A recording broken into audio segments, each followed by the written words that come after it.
Okay, welcome back, Science 10s, to our next lesson in Chapter 5. Today we're going to look at 5.4, and this is looking at the second law of thermodynamics. Okay, so welcome back, Science 10s, and happy Movember, as this is being recorded in November, raising awareness for men's health and men's cancer. Not sure how the look is, but it's for a good cause, and that's why we're looking a little bit different in this video. But in this video, we're going to be looking at the second law of thermodynamics, and in the last one, we looked at the first law of thermodynamics that was energy cannot be created or destroyed. And that kind of relates to this classic desk toy here, which is called a Newton's cradle. And it shows conversions between kinetic and potential energy. So to show you how it works, we raise it up on this side to give it potential energy. We let go, the ball starts swinging with kinetic energy. And then it collides with the other steel balls, comes up on the other side as kinetic energy, back to potential, and back and forth and back and forth. We can see that if you increase the energy at the start, I'm going to increase the mass by double here, or times it by 2 to raise up 2 spheres. Because I increased my initial energy, based off the first law, I should get more energy at the end, and I get to raise up on the other side as well. What happens if I'm going to do 3? We raise up 3 on one side, but there's only 2 left in the middle. So what's going to happen in this case, when we let it go and we see that even in this case, 3 is going to go up on the other side. If I do 4, 4 comes back on the same side, same result. What about 5? Of course, 5 comes up on the same side. Not the most exciting result there, but we can see that whatever I raise up has to be what I get out on the other side. And although this has a lot to do actually with momentum, it's a really good analogy for the first law of thermodynamics. That's the energy in, or the energy initial, equals the energy final. But as much as you can do a bunch of cool, fun things with that Newton's cradle, the most common question I get asked by students is that thing going to go forever? Let's find out. So let's just raise one up, let it go, and see what it's going to do. It seems to be going pretty well. It's probably going to go for quite a while. This would take some time, so let's speed up the video. And you can see that it is starting to slow down. The height on each side isn't as high as it was initially, and eventually it's going to come to a stop. Okay, maybe the expected result, maybe unexpected, but it does kind of seem contradictory to what I was just explaining, the first law of thermodynamics. If energy can't be created or destroyed, our initial has to equal our final. We started with energy and we don't have any energy anymore.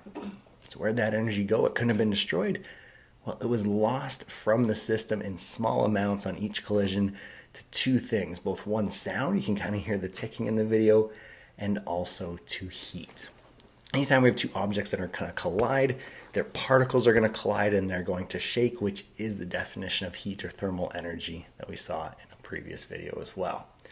So that's going to be losing some to heat. The balls aren't going to be like glowing red hot, but in the middle actually it creates quite a bit of heat in that little spot there. You could take 2 steel balls, and if you smash them together on paper, sometimes I do that demo in class, and it actually burns a little hole in the paper. So a very small area gets pretty hot. Or maybe it might be familiar that when you strike like a rock to metal, or in this case a flint, you get sparks when there's that collision. So understand that there's going to be heat lost there. And why it's good to focus on that part is that is our second law of thermodynamics, that anytime we're going to have an energy conversion, we are going to lose some energy to heat. In every energy conversion, some is lost to heat. Now, it's not destroyed, it just leaves the system as heat. So the first law still applies. We still have the same amount of energy we had at the start as we do at the end, but it's left the system. It's not considered usable energy. So the mechanical energy or total energy of the system, in this case the Newton's cradle, is going to go down because it's leaving the system as heat and sound. If questions mention frictionless or 100% efficient, we'll just say all the energy stays in the system and treat them like we did in the previous video. But if it mentions efficiency or how much energy was lost to heat, we're going to be using the second law of thermodynamics. So let's take a look at one of those examples. This one, a small remote control car, uses 1,350 joules of electrical energy to move with 400 joules of kinetic energy. So to try to imagine this works, we got the car over there with this full battery, and it's going to use all of it. Let's say it has 1,350 450 joules of chemical energy. Started driving, it's losing its energy out of the battery, and it gets to its final position where it has 400 of kinetic. Okay, let's try and analyze this to see how much energy was lost to heat. So initially, our energy in the battery was 1,350, and our kinetic was 0. So at the start, we had 1,350.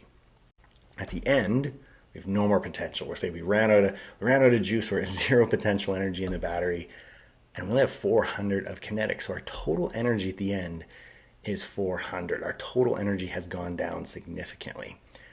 Where'd it go? Well, it couldn't have been destroyed, so we're saying it must have been lost to heat. So we're just going to subtract our initial from our final, and so we lost 950 joules of energy to heat. And maybe not for an RC car, but for gasoline powered engines, because they make a lot of heat, they do lose quite a high amount to heat. They're only estimated to be about 37% efficient. At least from what I researched, those are getting more and more efficient. There's more efficient engines than that, but typically the average used to be that number. It could change also after this video. Okay, let's look at another example here. A 60 kilogram skateboarder begins at the top of a ramp with 120 joules of kinetic, so they're moving at the top. You can kind of see here, they're moving, and 1,000 joules of potential energy. They're up high, this would be gravitational potential. If they lose 650 joules to heat, now they're telling us the amount that they lost, how much kinetic energy at the bottom, and then how fast are they going. Let's start with the kinetic energy, looking at the energy types and totals. So he's going to go, slide down, he's going to be moving at the bottom, but again, we lost some to heat. So at the start, we have 1,000 potential, 120 of kinetic. Our total energy, 1,120 joules. Let's look at the end. We know we have no potential energy. I don't know the kinetic, but what I do know is that I lost 650. See, that'll pop up there. There we go. 650 to heat. Okay, so that tells me that for my total at the start compared to my total at the end, it's going to be 650 less. And all we have here is potential and kinetic. So if this is 0, my number has to be total 470, because that's when I take 1,120 minus the 650. This has to be my total over here, and I have no potential, so it all must just be kinetic energy. There's 470 joules of kinetic. So a bit of a different question there. Again, looking at total at the start, total at the end, and how much we lost to heat.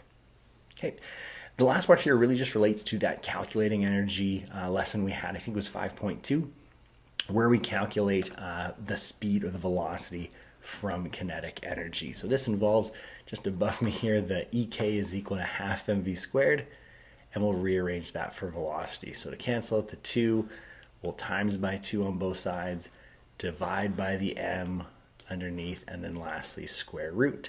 And we plug those numbers in, you get a number that should round to 4.0 meters per second. Okay, so that's good to look at the energy total and energy final. Now that we know that, we're going to calculate how efficient these systems were at turning your starting energy into the final energy that you want. We didn't want to generate heat in most of these cases, so how much energy we started with into what we wanted is going to be our measurement of efficiency.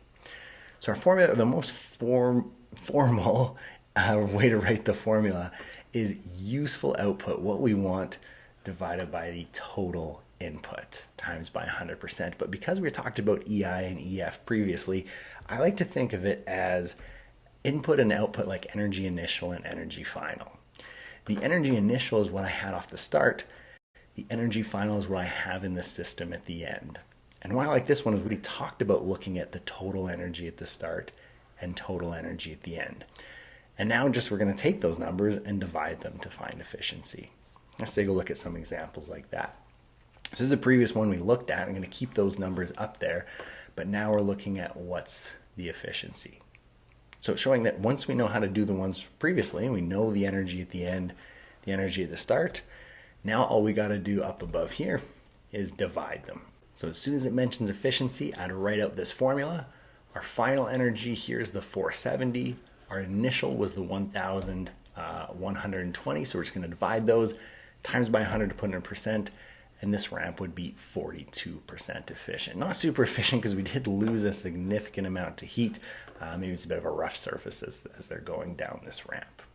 Okay, so just from those two values before, just going to be dividing them. Let's take a look at one that's a little bit trickier though. This one we just don't have the numbers in joules straight up. We might have to calculate those numbers or throw them into an equation. So this one says a 20 kilogram child slides down a slide that's 2.5 meters tall and they're only traveling at 2 meters per second at the bottom. How efficient was the slide? Okay, so there's two ways that you can approach this. The first way I'm going to approach it is really similar to the last question. Do what you did in the very start of this video, identify the total at the start, total at the end, and just divide them. So in that case, we're looking at the type of energy that we have at the start and at the end. So at the top, raised up high, we've got potential energy. She slides down and is moving at the bottom of the ramp with kinetic. So I think if I can figure out how much potential I had to start, how much kinetic I have at the end, I'll just divide them. And that's exactly what we're going to do, just like the last example. So initially I have potential energy. I'm going to find that by plugging in now, because it didn't tell me the value. I have to calculate it with 20 kilograms, 9.81 meters per second, and 2.5 meters. And we have 490.5 joules to start. They're not moving at all at the start, so our total energy at the start is 490.5. Now we'll see how much we have at the end. We're expecting to lose some to heat. So again, down here is kinetic energy. That's a big part of the question, identifying starting energy and ending. So I found potential. Let's find the kinetic at the end. EK is half mv squared. Half 20 is the mass, and the speed 2 meters per second. Make sure to square that number. And we get an EK of just 40 joules, much less than we had off the start. Do we have any potential energy here? We're considering the lowest point in the question to be 0 for potential energy, so call that 0. Okay, so 40 and 0, the total energy at the end is 40. We've lost a significant amount because we had 490 to start, only 40 at the end. So not a very efficient slide. Now that we have the start and the end, the efficiency equation is just to divide them. Okay, so let's take final over initial. That's going to be 40 over 490.5. And we get a very low efficiency of 8.2%. Now that's actually okay. If this was like a high percent, a 2.5 meter tall slide would get the child going way too fast, an unsafe amount at the bottom. So there is meant to be some friction on these slides so that they don't go launched off the bottom. So as much as that seems kind of bad, 8.2%, probably designed that way so we're not going too fast to get hurt at the bottom. I did mention there's two ways to solve this. This is probably the, I'd say, simpler method but longer method. Find out this number, then find out this number, and divide them. It kind of relates to what we were talking about before. But you can put this all into one equation that's a bit more complex, but it's faster to do. Let's take a look at that method. So for this faster method, we're going to start with that efficiency equation. If it ever mentions efficiency, you could probably start with the efficiency equation, that it's energy final over energy initial. Now, just as before, you need to identify your types, and our final energy is kinetic, our initial energy is potential. So I'd fill that in. We have kinetic energy at the end, potential energy at the start. But again, because it didn't give me the numbers for those up at the top, we're going to plug in the equations for how you would solve those.